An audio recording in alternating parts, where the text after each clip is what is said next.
I'm going to talk about the French social model. So social, you can take it in a very broad conception as a concept of political science. You can take it as a way of life. You can take it, there's a little bit of all of it in it.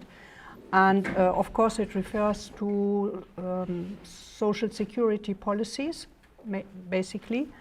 And the empirical case we will see later is about the safety net of healthcare, which is quite recent and has already been reformed just this month. So what I'm telling you about it is as it was up to today, and there's a little change, just a little one. So welcome to France. It's a beautiful country, good climate, good food, good life, mountains, oceans, everything you can dream of. They have. This is my plan, so I will first talk about the social model in France in real terms, life, money, policies. So very normal. Then we go a little part about the history, the norms and the values of the social security system, what they call the French social model. And in the end we treat, in the third part, an empirical case, how this is realized in one particular area, that is universal medical coverage for healthcare. It means, in other terms, the coverage of poorer people, how they access healthcare. Now, a little bit about France, population and life. There are 66.7 million inhabitants. Seems small compared to Japan. If you put together the population of Germany and France, then you have approximately Japan.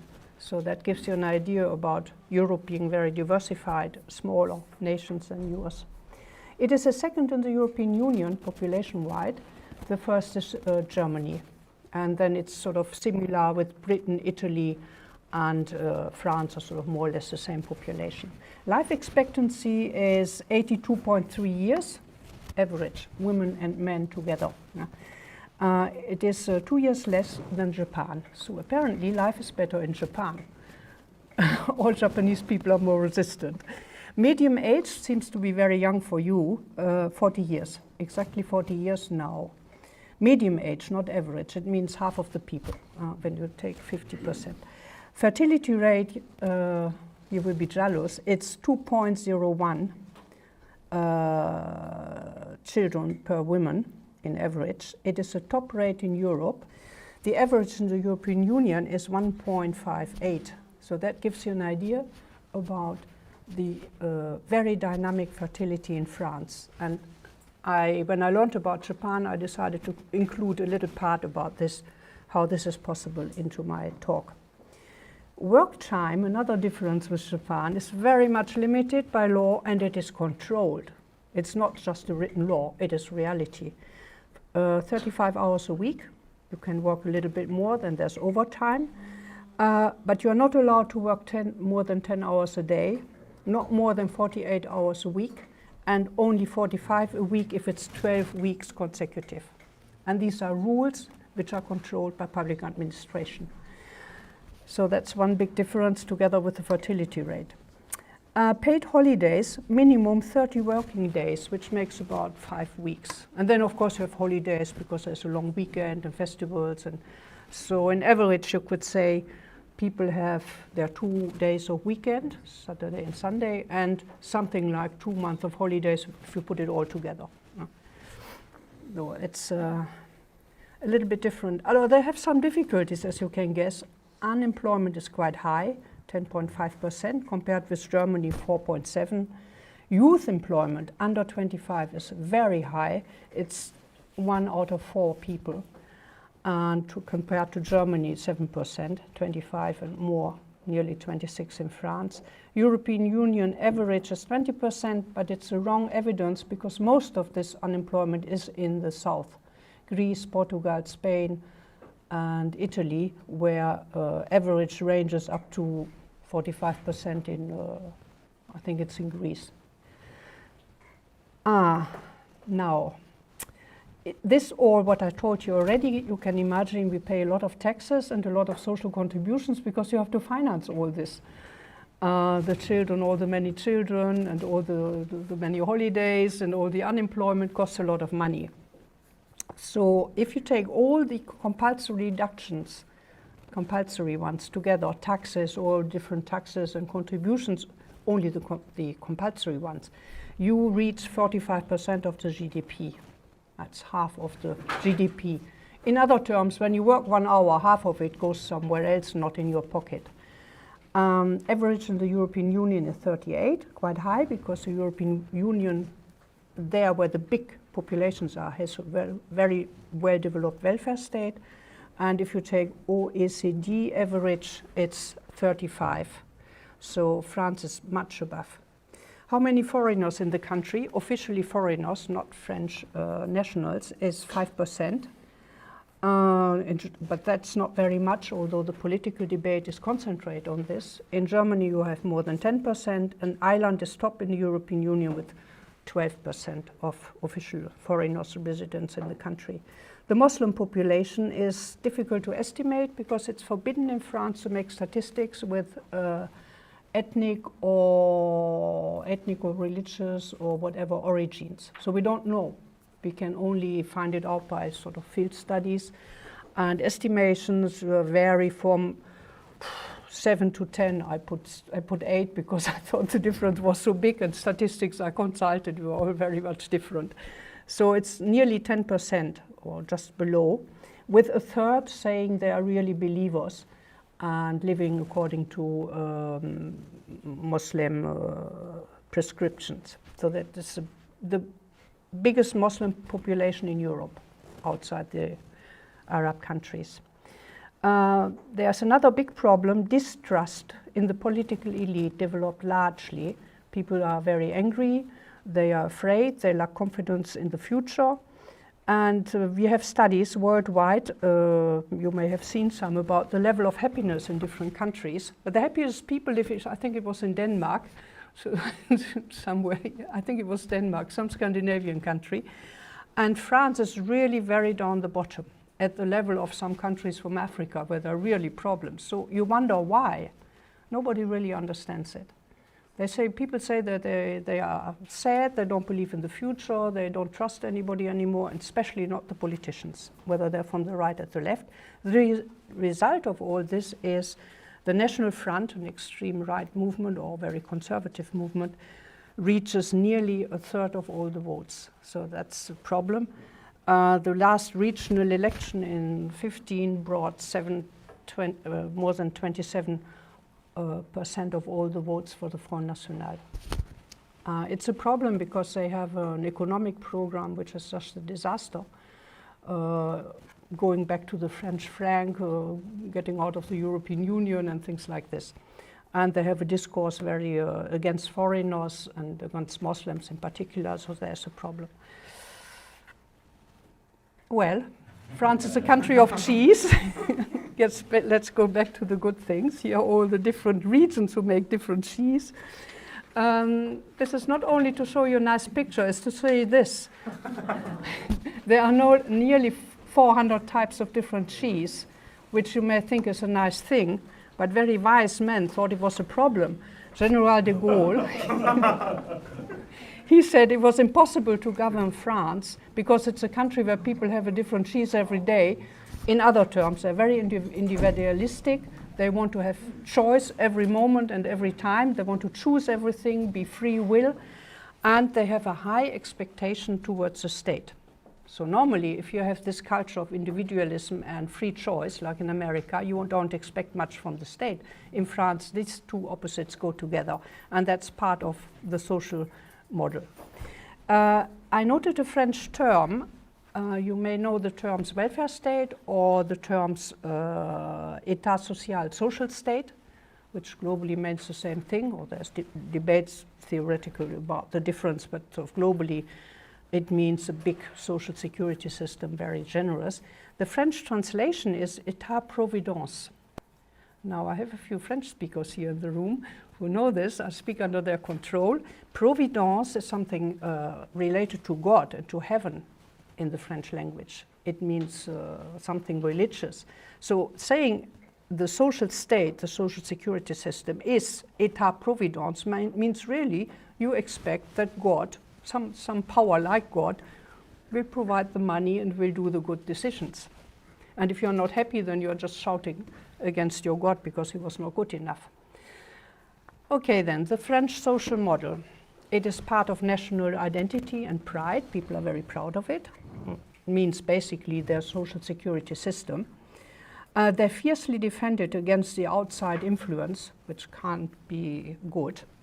And when they say that, it means liberalism from the United States, globalization, or the German and the UK models, because they introduced tough reforms, cutting down benefits and trying to get people back to work, even if jobs are not so nice and if the salary is not so good. So the French people, for the majority, don't want this. So they're defending their social model against all these terrible outside models. There's another thing I noticed once I was preparing, and I have this problem sometimes when I try to translate French thought or texts. There's only one word to say what the Americans and the English speakers have three words. You have the word political, policy, and polity. In France, you have only one single word, it's politique. And it can be a noun, like le politique, the politique, or it can be an adjective, like political parties or political whatever, or policy making. It will always, there's only one word, so it gives you an idea that there's something very cloudy, very big and very important, something providential about the politique. I think the very much politicalized debates about social security and this fierceful defending of the French social model is very much connected to the political system. There may be a factor coming from the political system. It is a presidential regime with direct election. The winner needs to have 50%, more than 50%. So we have a two-tour presidential election, everybody votes, and a very strong right and left divide. So everything is very much politicized because everybody elects the president and the president has a lot of power. So I think this may be one explanation of many, many problems. Now, why is France such a wonderful country? The Germans have a very old saying, dates back to maybe 100 years, to say life is very wonderful, it's good, you have a good life, and they say you live like God in France. Yeah, so here you have an example. The longest life pensioners have as a pensioner is in France. It's 28 years. There's no other country. There's Austria. Now in Japan, after you retired, after your real retirement, men tend to live in average 14 years and women 22. So that's a huge difference. Here you have the middle, the average of the OCDE, and here of the European Union with 19 member states. That's without all the Easterners.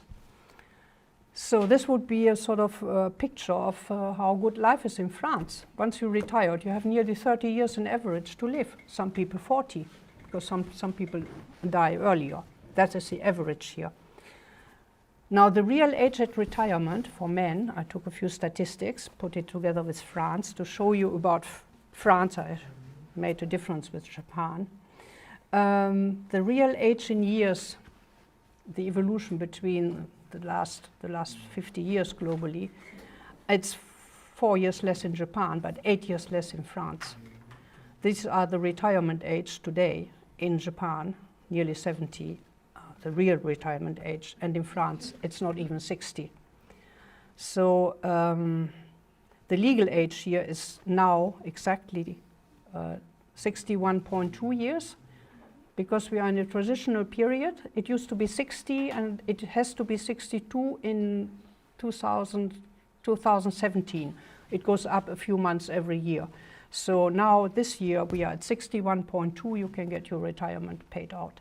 In Japan is 65 if I'm right, so that means Japanese people carry on working more than 4 years afterwards, and the French have stopped nearly 2 years before. So according whether you like to work or not, you choose your country. So this is what I said. A 2010 reform, which is really recent, put up the retirement age from 60 to 62, but only years later. And in the private, the same reform imposed in the private sector that if you want to work longer, your employer cannot throw you out. It's your will, up to 70. After 70, it's the employer who can decide. But this is not so in the public service, you have to go.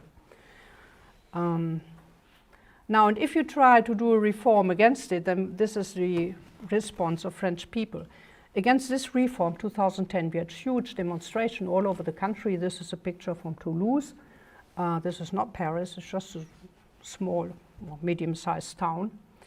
And a few years later, when President Holland started to reform, it was the same thing. There's this reform thinking going on. So here are the official slogans, but I listened on the television in those days, last year, and what people said who were interviewed, and they said, we are defending here our right to life, because there were many young people also. We don't want to lose our life earning it.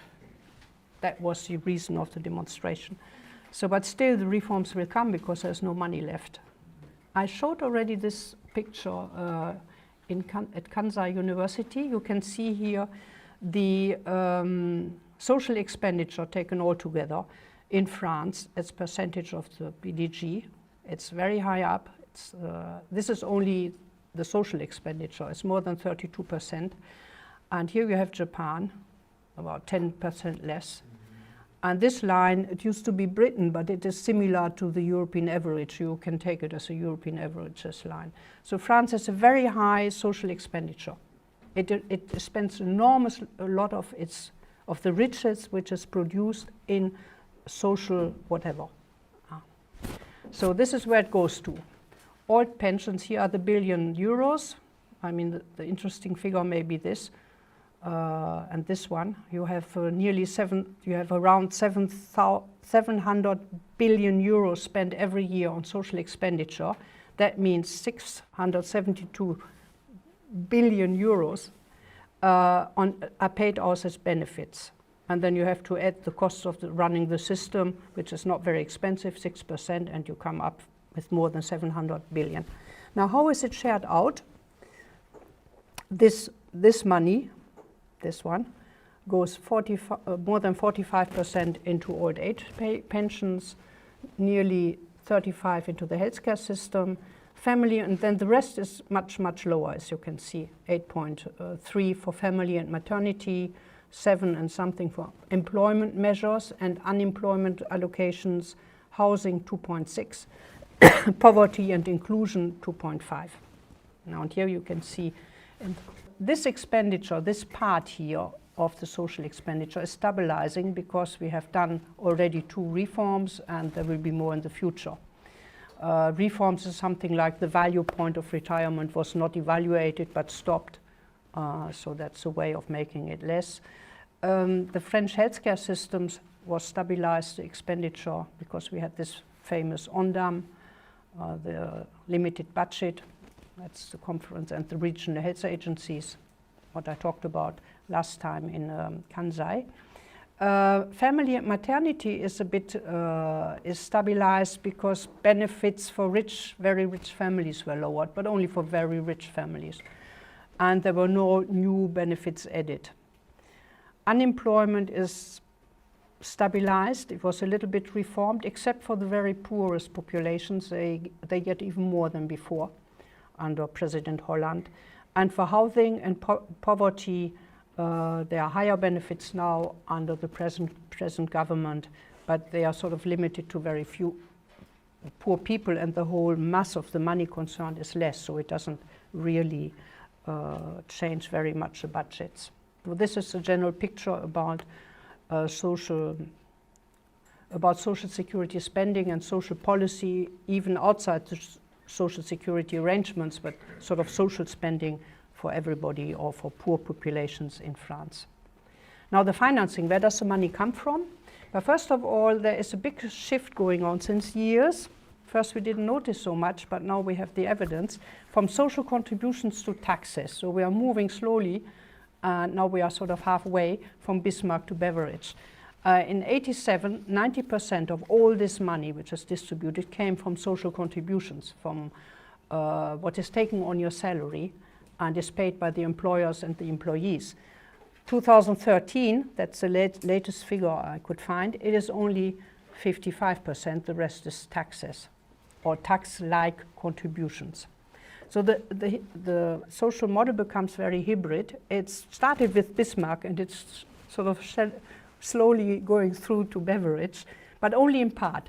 There is a lack of political courage to really do a big reform. There's always talk about it. Sometimes we have to reform all of it, but nobody really dares to do it, and you have a sort of hybrid model, and it gets more and more complex. Now, to put it down into a few figures, 54% are still today contributions, and it is the most of the part is pensions, which are still shared between employers, the contributions between employers and employees. Then you have about a quarter, 26% coming from government, from central or local government, and that's mainly for poor people or the minimum income, the allowances for long-term care outside the medical expenditure, allowances for handicapped people. That's local responsibility, and it's paid by local taxes. And then you have 20%, which is a very funny thing, unique in the world. It's called general social contribution. In fact, it's a tax, a social tax. It is the insured people now, they don't pay contribution anymore, they pay a social general contribution. That means a tax on all income, on their salary, on if you have an apartment and you rent it, and even on social benefits you have to pay this. So it is really a tax, but they didn't dare to call it a tax. So they called it a general social contribution, but it is a tax. So this is where the money comes from. But there's one point I should add. There's money which is spent, but it comes from nowhere. It's not written in books as a public debt. And the public debt is, well, it was reduced. A few years ago, we had 50 billion per year and euros. And now, the last year, it was 7. That was a big victory. We only have 7 billion debts this year. And it's hoped to go down more because there have been little cuts and more control. So anyway, the cumulated social debts, it's not the public debts, it's the social part of the public debts, is today 230 billion euros. That's a heavy debt for the future generations. And personally, I'm a little bit unhappy about it because it's not really right to do this. What are the alternatives? There's a lot of discussion about alternatives since years and years and years, but they lack consensus. Difficult to make a new policy because the left and the right don't agree, and even inside the left they don't agree, inside the right, and then if something is more or less agreed, then the functionaries come and say it's administratively impossible because, and institutional things and the legal things, and the lawyers come in and explain it's not constitutional. So anyway, there's consensus on the fact that we need a big reform on how the thing should be financed. We should have more finance on general taxes and less on work-based contributions, because French labor is very expensive because of all these contributions, and that's not good in the globalized world. But all the scenarios that were worked out, so over time, and each of them is somehow solid, with some advantage, big advantage in each, but there's no consensus, they're all contested. They can't make consensus on it. There's a social VAT. The idea that was President Sarkozy was, why don't we tax consumption more heavily and give this money to the social security? Then everybody will pay according to his means because he consumes according to his means. But that was contested, especially by the left. Another idea is to change the contribution which employers pay. They pay still on the salaries. They still contribute on a Bismarckian basis. And it penalizes industries and business which uses a lot of labor. So they say, why don't we put it on technology? Tax the added value, plutôt, rather than the salaries. But there's also no consensus on it. And then a new idea, and probably this one will probably go through with, not immediately, but in a few years, because it concerns sort of the normal people. They are not very much organized to fight it, to merge together this general social contribution with the income tax. The general contribution is taken directly from your salary and sent to some offices by your employer. Or if you're a pensioner, it's taken from your pension directly and sent to some office who collects social contributions. The income tax you pay at the end of the year. Now they're making a project that income tax should be taken directly, probably in 2018. We will see if there's a new election and new powers what will come, but it's sort of in the networks. So the idea was to put it together because it's the same basis of taxation, but it would require first a major tax reform because the general contribution is not progressive. It is different rates on different things. It is 70 point something on your salary, it's 8 point something on your pension, it's 15 point something on money on income from capital. So taxes normally are not calculated this way. And the income tax in France is not progressive enough, and it produces very little money. I will show you about this also. So that it would need a major tax reform first. Here is one part of the explanation of all the big money we spend and why maybe reforms are not put through as quickly as they should. The economic hope all French people share is, but we have a lot of children, we are very rich, and the discourse you hear very often is, the Germans may be very good now, but they will decline very quickly, they don't have children. We have a lot of children. Okay, this is the age pyramid of France. If you compare it to the Japanese one you have all in your mind, you will see it's very, very positive. I mean, it is not a pyramid, it is a sort of, it's going to be this, but it's not this. So this is the great economic hope. It's somehow forgetting that children cost a lot of money, and it may be also forgetting to calculate who is producing most of the children. There is maybe a problem. And, but anyway, it's a heavy tendency. Once the children are born, you have future women to make other children, and if the children are not born, 20 years later or 30 years later, you don't have women to make the children. So now I was asked very often in Japan, but how do you achieve such high fertility? Well, here is a recipe.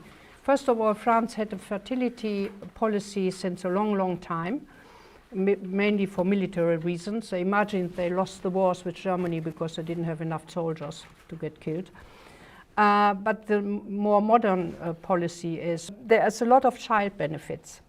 And it's basically the child family allocation, which you call in English child benefit, is universal, but it starts only with the second child, but it goes on for more than 20 years. It can go up to 26 if your child is studying. There was a very shy reform in 2015. As we lack money, President Holland thought we could cut this for rich families. They don't need this money, and it's not such a big money for them. And then there was a huge protest, even from poor people. We can't do that because all the children are the same. All the children have to have the same money. And it's a sort of normative principle that this has to be universal. And there was also the idea, if the rich people don't get it, they will not support it anymore, and it will interrupt the consensus on this universal allocation. So finally, they did a tiny little shy thing. The benefit is still universal, but you get 50% less if you earn more than 6,000 euros a month, which is so more than university professors can earn. And you get only, it is cut by 75, you get only a fourth of the money if you earn more than 8,000. So really have to earn a lot of money before. So it concerns very few people. So this is how the normative principle was preserved, how the policy realistic principle, we need money, was sort of adapted to the normative principle of it has to be for everybody. There's a huge income tax relief when you have children. Your tax is divided by parts for each child. And the result is that in 2014, we reached that only half of the households pay income tax in France. So if you have only half of the people paying income tax, it's a problem somewhere. And then you cannot really merge the general contribution with the income tax. Now then you have lump sum payments for children at each birth for everybody, and of course free medical care for pregnancy and for anything connected with children for 1 year after birth. And you have allocations, something like school start. Every year the school starts, all the families who have children get a check to buy the school things for the children. And it's according to your income, but it's sort of, differences are little. Normally, if you don't have a huge income, or if you have a smaller income, you get about 500 euros per child once a year just for the school beginning. And all this is, of course, a little bit more for poorer families. All this. The most important is maybe not money, as the German example shows. It's full daycare for babies, full-time schools. France is very well equipped with this. You can have a baby and after 2 months you start working and your baby is looked after. This is not a basic. There may be places where there's a little bit of lack, but it's not a major policy problem. The institutions are there, the professionals are there, and the money is provided and it's all organized. There has been tentatives, it was not yet accepted, but it may come, that school should be compulsory from 2 years onwards, for reasons of equality, that every little child should be sent to some institution and not just stay with mother at home. There's another very important point, pension credits per child for the women. Well, you can now share it between the, not share it, you can choose for father or mother, but every time a couple has a child, 2 years are added to the affiliation period of retirement, and they choose whether father or mother will have it. There's a problem with this because it was for women only until a father went to a law court and complained for discrimination, and he won the process at the European Law Court, not at the French law court, it's the European one. And now people choose, and what they generally do, and they have to choose for the first child and they can't change it. When they're very much in love and have the first child, they choose the one who earns most, and that's the man. And then 5 years later is a divorce, and the woman will never get these 2 years back. So it's a very bad thing, I think, for women. There is a very important and very strong work-family conciliation policy. Women can work, and employers are used to accept that the woman suddenly doesn't turn up because she will telephone and say, my baby is ill, I'm sorry, can't come. This is accepted. So, and there are many rules around what has to be done, etc., and all that. The German example will show that only money will not produce children. So these are the benefits in France for children. If you have the first, you don't get anything, just the lump sum for birth. If you have 2, you get 130 euros per month. For 3, 200 and something. For 4 children, you get 460, and for each further child, 170 euros are added. And according to the age of the children, once they reach 14 years of age, here, up to 20 or more if they study, they get an extra 86 for each child, except the oldest, because he is the first and he is not entitled to anything. In Germany, the benefits are the double. Start with the first child, which gets already 190. When the 6 or 7 children, they are at 800, 900 euros, nearly a salary, but there are not many children in Germany because there's insufficient daycare and not enough reconciliation policy. So if you know welfare state literature, you may know that you may have noted a contradiction, a major one. Child policy in France, that's a French paradox here. The French policy does not really correspond to what was worked out in the literature as being good for having a lot of children. Because the child policy in France takes up a lot of money.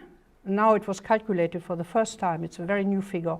Outside school and the educational system, which costs a lot of money, it's 4% of the GDP, just the allocations I told you about. But there's no welfare support for young people. They don't get anything. All the welfare starts at the age of 26 or 24.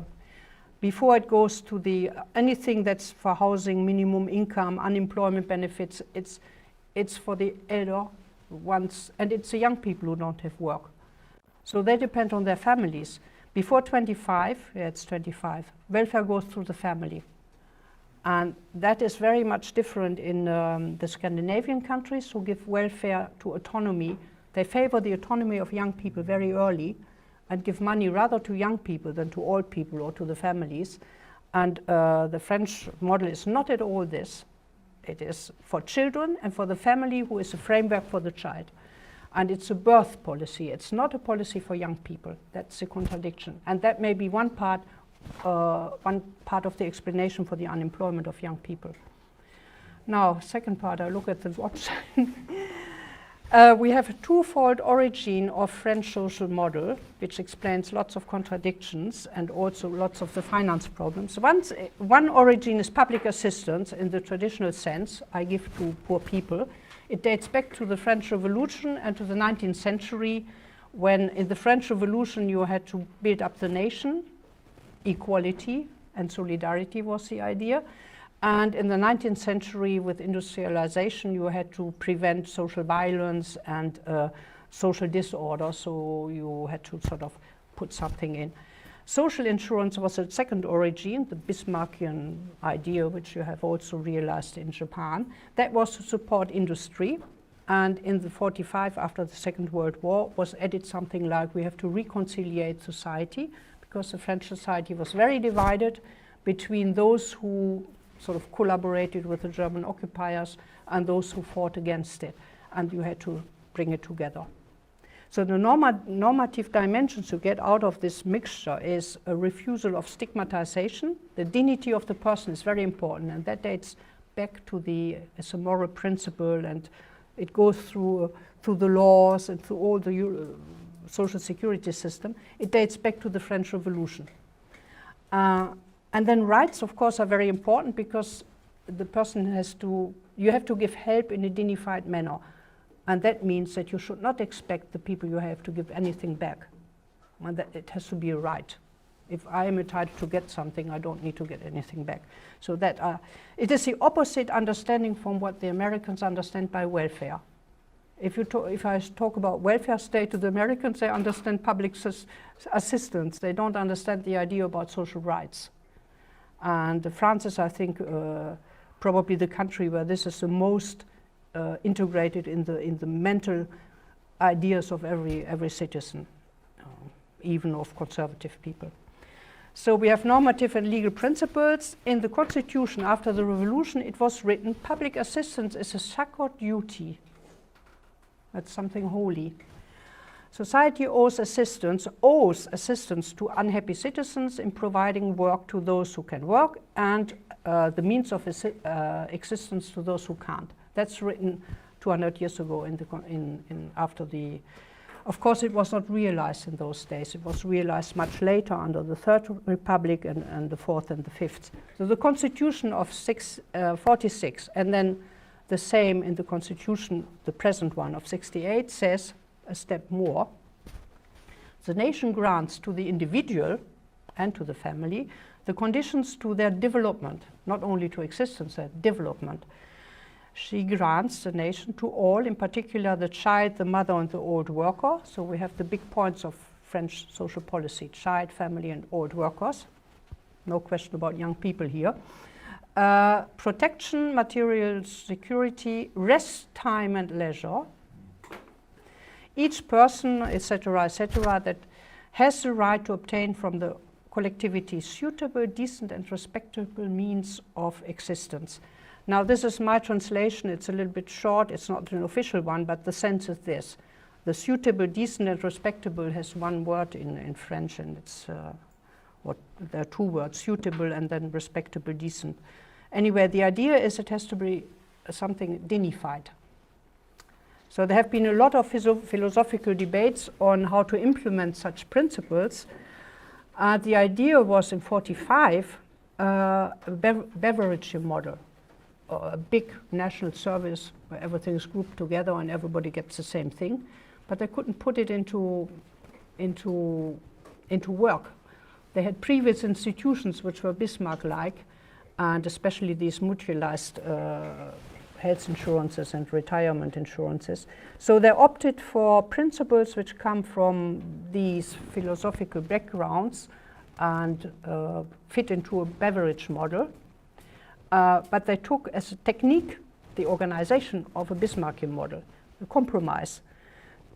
The result is they produced, until now, universalism, that means non-distributive benefits, via a Bismarckian system which is based on contribution, only contributive system. So, and this explains, in my opinion, the lasting controversies which always come back, and there's never consensus about reforms, that the debates are about, all these philosophical debates about universalism, in reality are about the question, who should finance? Should it be on work, or should it be on companies, or should it be on general taxes? And the legitimacy of decision making. Who is a legitimate instance to make decisions? Is it the trade unions and the employers, or is it the state, or is it the administration? And most people would say, well, the state, because it's elected, but the state is also the administration, institutional dependencies, and so on. So reforms always provoke huge contest and protest, because everybody wants to define the Republican values, liberty, equity, and equality and solidarity. These inform the general principles, and there are very active actors behind who go into the street, organize huge protests. These are the mutualist societies, the teachers' union, and the teachers in the schools, public service trade unions, and other trade unions, and the whole left. So there's a potential of a potential actor group, big one, to prevent all sorts of reforms on economic reasons. And the question is, as we have somehow lost the idea of who is the legitimate decider on these issues, because we are between Bismarck and Beveridge and the state regulating everything. Finally, now, since a few years, public opinion is very closely monitored to see what would be acceptable, what we could do. We need to do something, but what could we do? We listen to public opinion. And I'll show you a picture. That's the end of the second part. The questions were number 1 here and number 2, blue and green. The social security increases public debts. People were told this. It is in this way that they hinder overcoming the crisis. So it's bad for us because we can't overcome the 2006 crisis. Sorry, there's an English mistake here. So do you agree or not with this statement? And the second statement is the social security limits the impact of economic crisis in France, so it's a good thing. And the other one is it hinders us to overcome the crisis. Now, opinion in 2009, just after the crisis, people supported majority that social security should be even more developed because it softens the impact of crisis. And only 45 said maybe it gives us too much public debt and it will make things more difficult. Now, look how it evolved in 5 years. Now the majority thinks that there's too much public debt and we should worry about this, and maybe we should cut a little bit back a few benefits. And those who think that all these benefits are really wonderful and a good thing for the country, they become slightly minority, but they're still sort of divided half-half, and you cannot make a policy with these half-half. Okay. Now the whole thing means people are rethinking now very slowly about what universalism means, and they start thinking slowly that it should be reserved for only people who contribute, and we should anything that's not contributive should be really targeted to very poor people. We should not give child allowances to people who earn a lot of money. But for health, it's a different matter.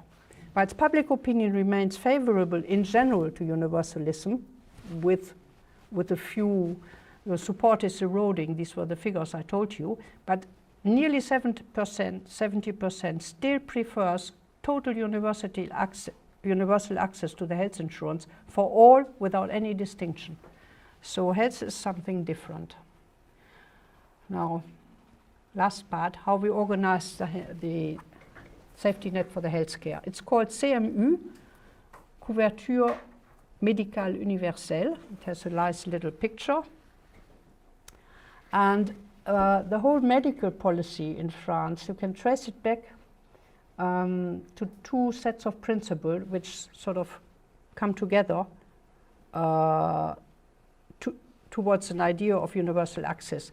Medical ethics, doctors have in France, at least in Europe widely, always cared for anybody even if they couldn't pay. It's part of their ethics. They have to swear when they become a doctor, I promise to do this and that, and part of this promise is I will care for everybody independent of what he can pay me. This is of course just ethics, it's just words, but there's some mentality of this. And there's a public service ideology which thinks that everybody should be treated equal. That's the French Revolution, so that means you have to have exactly the same thing. You cannot have special advantages because you are somebody else.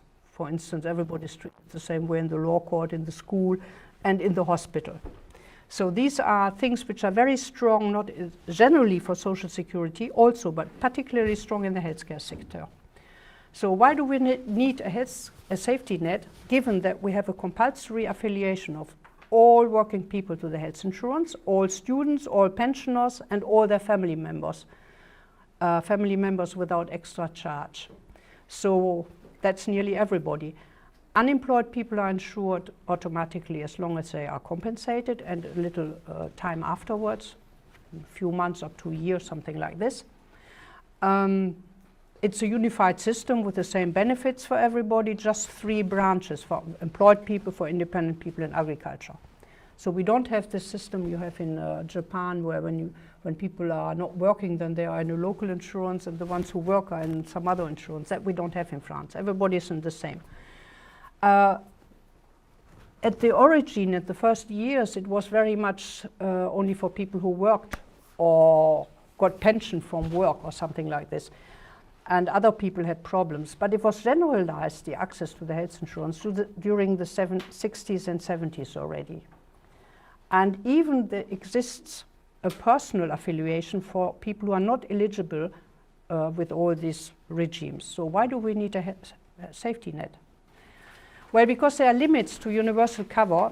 The social health insurance model was built on full employment. Everybody would be either employed or pensioner or independent or something. It was not thought for people who have very interrupted careers, working a week here and a week there, and meanwhile not being covered.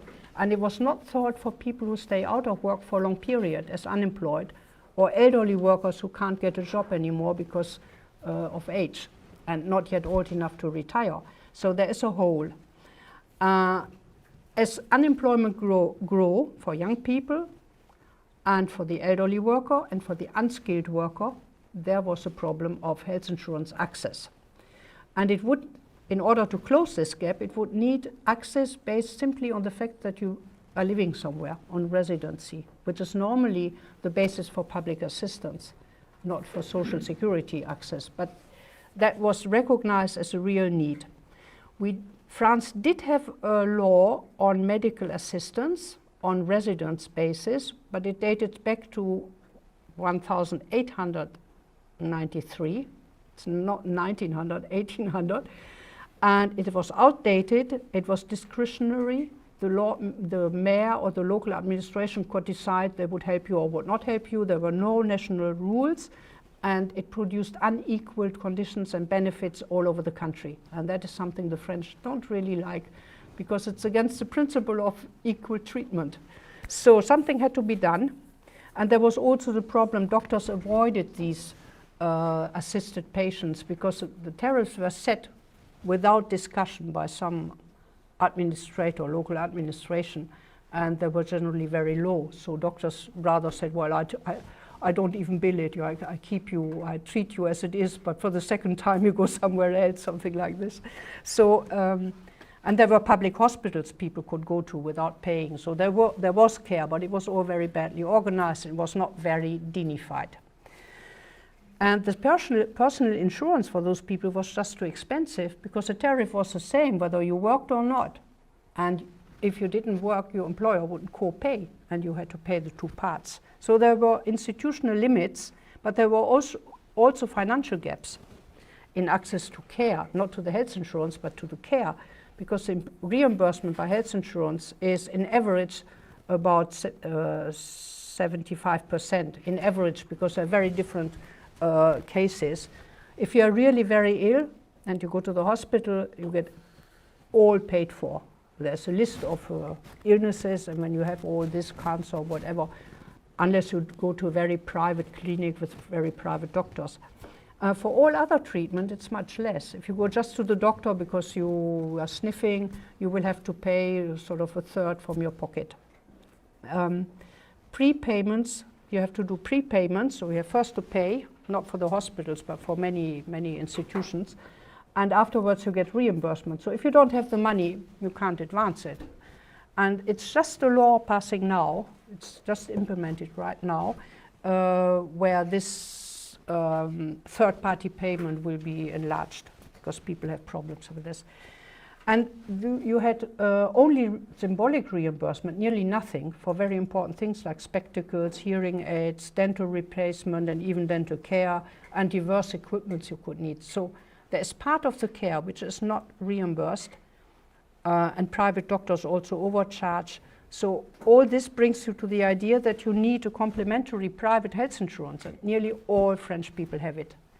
So, but the poor, they can't afford it because they have to pay for it. It's a private thing. You pay first from your salary for these others, but if you don't, if you have no salary and all this, it's difficult to buy a private health insurance, and you will only pay part, not the basic. So there was a problem of access. And especially this problem of private complementary health insurance, which most people have. These are private bodies. They can be commercial bodies or not-for-profit. 60% even today are about mutualist societies, which are non-for-profit sort of ONGs. Premiums you pay, they either take part of your salary, which makes it like the tax, or they take according to your age and your family members. That means it's risk connected, how much you risk to cost them, or it's mixed. I talked to the French specialists, the MGON takes a mixture. They take it from your salary, but then they take a little bit more or less if you're family members and if you are aged or not. So they take risk in, but to a lower percentage. So all sorts of things are possible. You may have individual contracts or collective. If you are just an individual who wants to subscribe, you take their conditions and you decide. You can look on the market. But if you have a collective contract because your employer or your administration makes a collective deal with some of these societies, then you probably have a better deal. You get more for your money. So if you are outside the working world, you won't access these. You can only access with a private individual contract, and it will cost you much more. But because collective contracts are more interesting, and the government is now trying to privatize a little bit more of the health expenditure, so it pushes more towards the need of complementary health insurance becomes bigger for everybody. So they decided in a recent law, I think it was 2 years ago, it's going to be implemented right now, all employers, except the public employer, are now obliged to offer complementary health insurance to their employees. It doesn't mean offer money, but they have to negotiate a contract and offer you, if you would like to subscribe for these conditions, which are much better than what you could get alone on the market, here is a contract you can subscribe. This they have to do. That's recent. That's a new thing. And I think they didn't do it for the public service because they all have their public service mutuals. And they deal it out directly with them. So there was an opportunity window at one moment to sort out the problem of the safety net for healthcare, because we had policy contradictions and we had new actors. Now, the details. There was a policy being made on since over 20 years on fighting poverty and social exclusion, which notably introduced the minimum income scheme in '88. And this provided, that was a step forward, a first important step towards the general health insurance for everybody. It provided free and automatic affiliation to the public health insurance. Once you got the minimum income, you were health insured as anybody else without paying. That was sort of automatic, so I just exchanged information and it was done. And then we had, well, in the same type of policy, 10 years later, the socialists decided this, a policy which was quite important to secure access to all fundamental rights. So they checked all the rights and said, what is the reality? Do people access these rights? Legal rights, for instance. If you have a fight with your neighbor and you are poor, you can't afford a lawyer, what's going to happen? So they said, well, you have to have access to free lawyer service because you are poor. And they checked it all, and they found that there was a lot of holes for healthcare. So there was a policy stream towards giving all the poor people their fundamental rights, and particularly healthcare. And there was a precedent. All those who got minimum income allowance, they were automatically free and insured. We just needed to add the others. The other policies stream was cost control for healthcare. Everything was cut a little bit more, and people were more controlled. If you didn't have the right paper, you couldn't go. So flat rates were introduced. You have to pay every time now euro when you see a doctor, and reimbursements were a little bit lowered. Many things which made the need for complementary health insurance even bigger, because more and more people, this means complementary health insurance, and more people were at risk of renouncing to care even if they needed, because there was a money problem. And also in '96, the prime minister of that time wanted to organize all these problems, including the money problem. And he put up a huge reform for the whole social security system, including health. For health, he was a conservative party, but he brought forward a very revolutionary program of a unified health insurance. All these different branches together, the private one and the public one, everything together, and everybody should access. But the whole left was shouting against it because it was against the old principles and so on, and it was because cost containment. So it was total failure for the health subject. Nothing came out of it, but it was a period to learn. So there was policy failure, two policy streams that went into the same direction. Because we had to do cost containment, we had to better insure the poor people, and because there was a policy giving more to very poor people, ensuring their rights, that we had to do something. And there were strong advocacy groups, issue advocating groups, which were basically the doctors from humanitarian organizations, because they worked with all these poor people, illegal migrants, Roma, people completely excluded, mentally ill, and so on, people who have no home. And all this produced a political consensus. 1999 law applied the 1st January, which was very quick, immediately applied, to enroll anybody into the health insurance just on means testing. So they put up thresholds on how much money you had, and if it was under a certain level, you were automatically health insured without paying a penny. And it meant not only free affiliation to the public social health insurance, but also to a complementary private one. And the state would pay the contribution, would give these private organization money to insure you. So basically, to make it short, the law had 4 levels. A basic universal medical cover, couverture médicale universelle, the complementary one, which means it's private complement, and for people who were illegally in the country, who could formally go to get this medical local aid, the very traditional old one, this was abolished. So there was something for the illegal migrants had to be done. So the state says, okay, I take it over, not the locals, but central state. So there is a scheme which is called state medical assistance, which the state pays, and it ensures anybody who's in the territory, even people can go and get care without giving their identity. If there was a lot of discussion that the hospitals would be checked by the police to find these illegal people, and they wouldn't come forward for care because afraid of being expelled out of the country. So this was secured. So the state is now paying this instead of local and humanitarian association. And then people who have just a little bit more money than the threshold to enter this free affiliation, they get a voucher, money from the state, a voucher, to buy themselves their private complementary health insurance. And according to the income, it's up to 30% more. You get a little bit more, a little bit less to help you pay for it. So you have to contribute yourself, but you have to produce the proof that you bought an insurance. So the whole thing was harmonizing and simplifying. It looks complicated, but in fact it harmonized and simplified many, many procedures. It gave the same national conditions and benefits, even in the overseas territories France is holding. For all these people who don't have enough money, they get this on the same basis, and they get the same service as I would get. A unique administrative desk, which simplified very much the administration.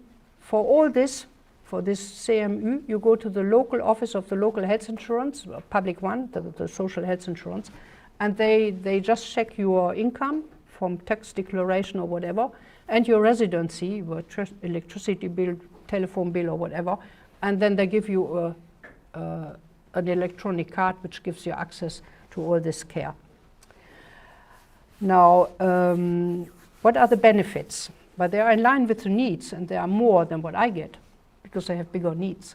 So they have a third-party payer system from the beginning onwards, and this worked relatively well.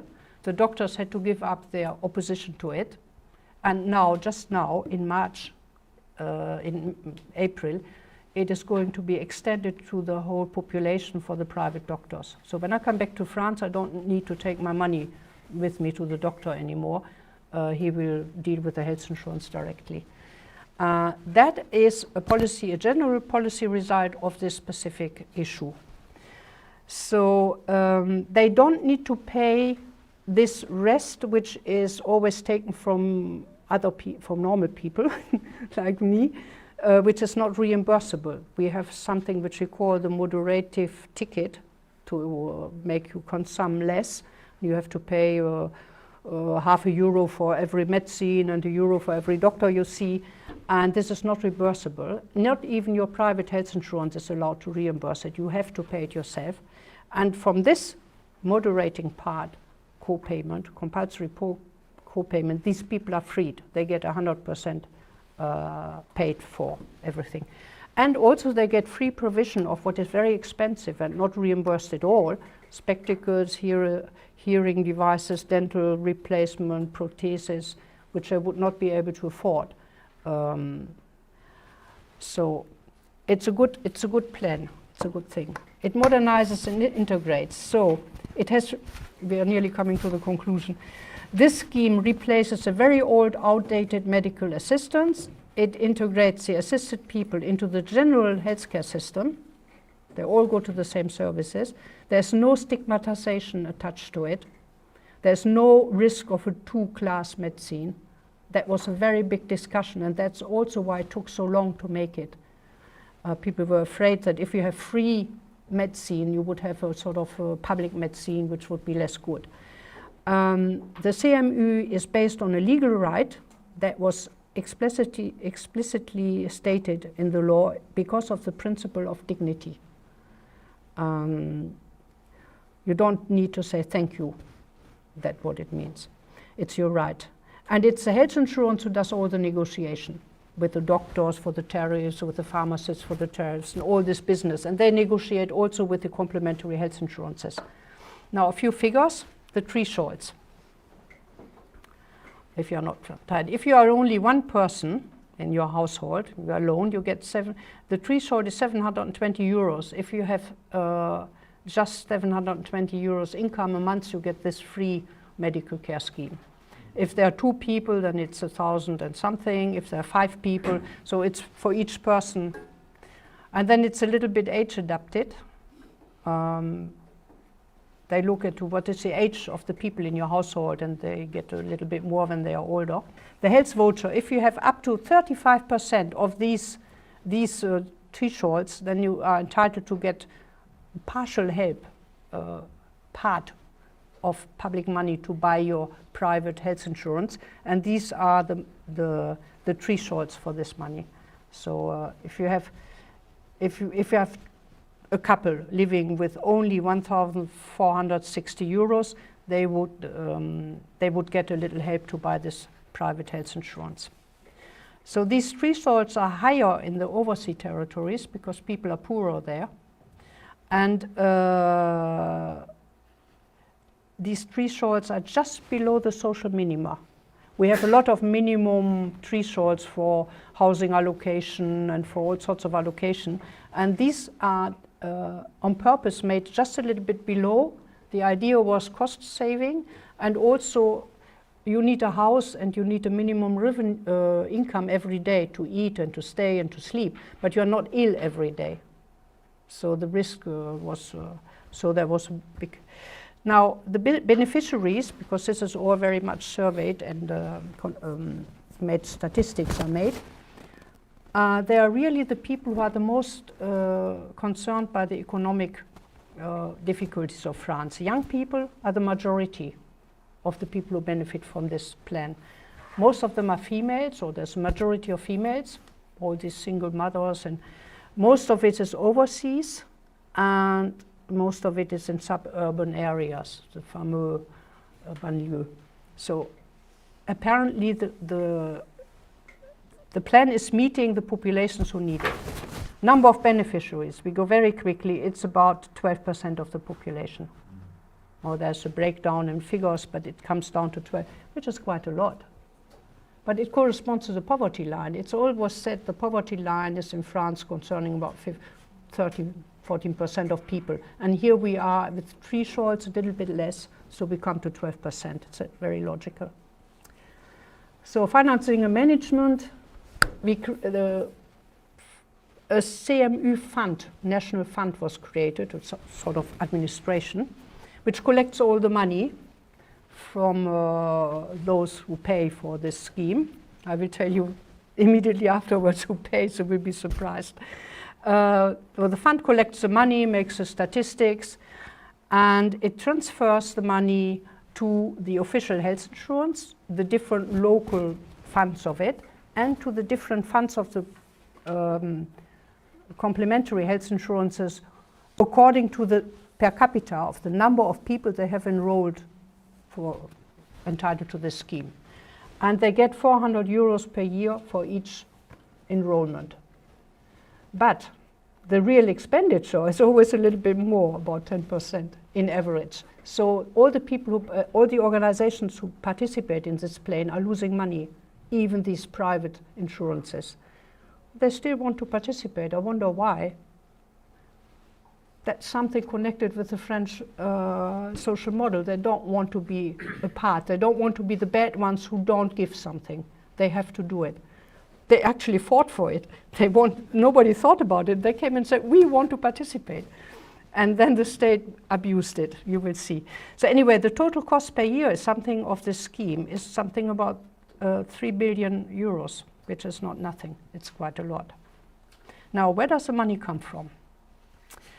In 2000, when the system was set up, there was a negotiation, quite voluntarily, between the state and the complementary health insurances. They have some national federation, the non-for-profit ones and the for-profit ones, and they all discussed with the state. They said, we would be quite happy to participate, and we would give you some money. And they agreed they would give a voluntary contribution into the scheme, which would be 1.75 of their annual overturn. They would offer to this fund who was going to collect all the money, and the state was paying the rest. Okay. And the official health insurance was putting its own in-feed in. Now, from 2000 up to 2009, this percentage was growing. The state was asking for more, and in 2009 it ended up to be 5.69, which is nearly 6% of sort of a contribution they paid into this public scheme, the private organizations. They're not obliged. They can withdraw from it. They're not obliged to accept these customers. But if they do, then they pay this.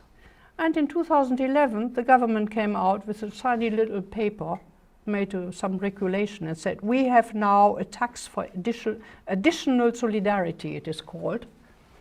And all the private health insurers, whoever they are, whether they participate or not, have to pay additional tax for additional solidarity, and it was fixed at 6.27%, and it represents 2 billion a year. It's private money that pays for the public safety net.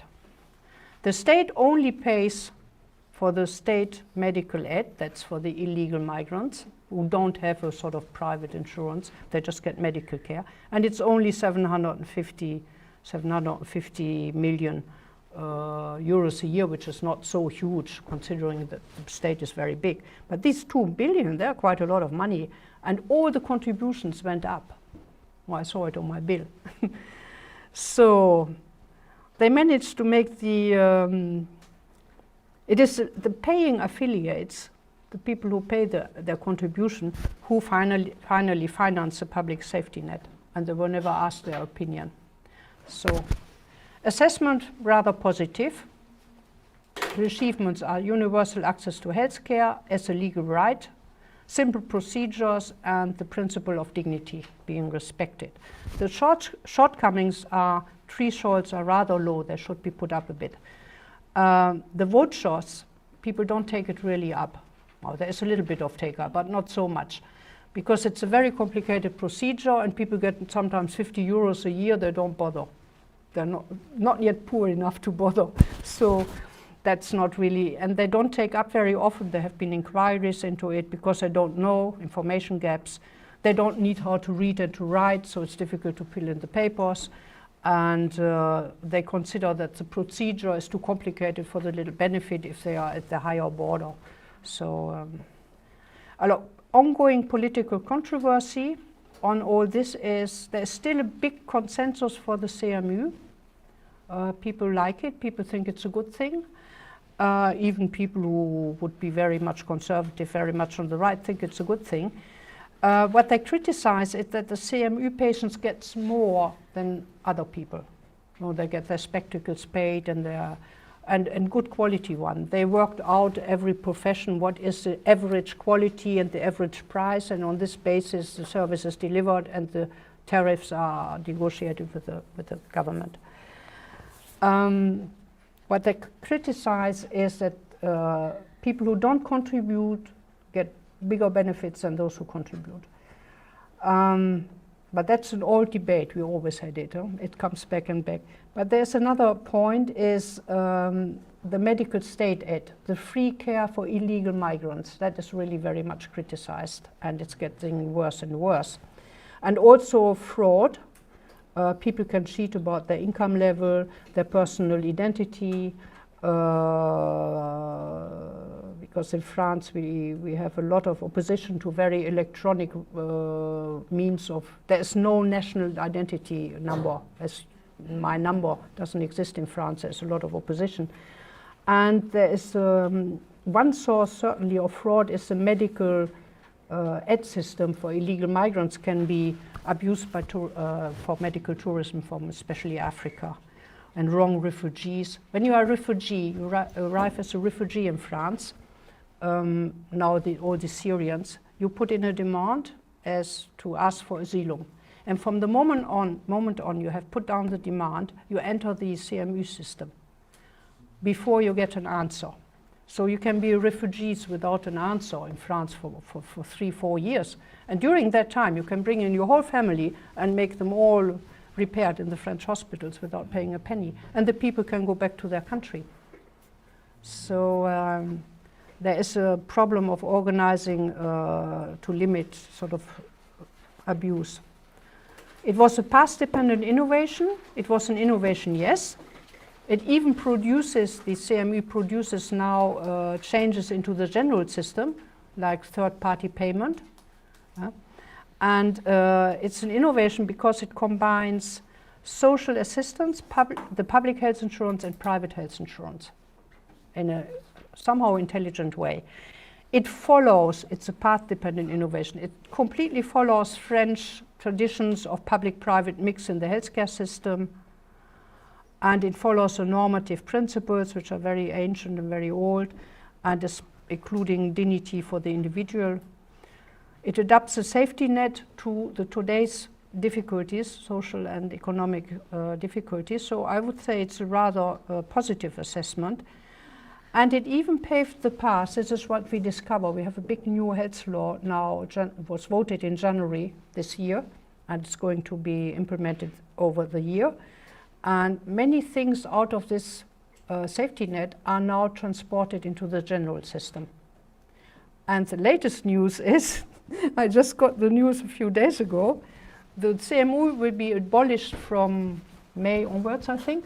The basic CME, not the complementary one. It will be just merged into the normal health insurance. And that has a technical reason. They will issue new cards and they will better know who is leaving the country. So it is about the fraud with migrants and all the families they can bring. But it is also institutionally interesting because everybody will from now on be health insured in France, at least in the official one, and the CMU will be only for the complementary health insurance. So that clarifies the things. Thank you very much. I'm sorry I was too long. And this is my hometown. I don't want to deprive you of a beautiful picture. Yeah.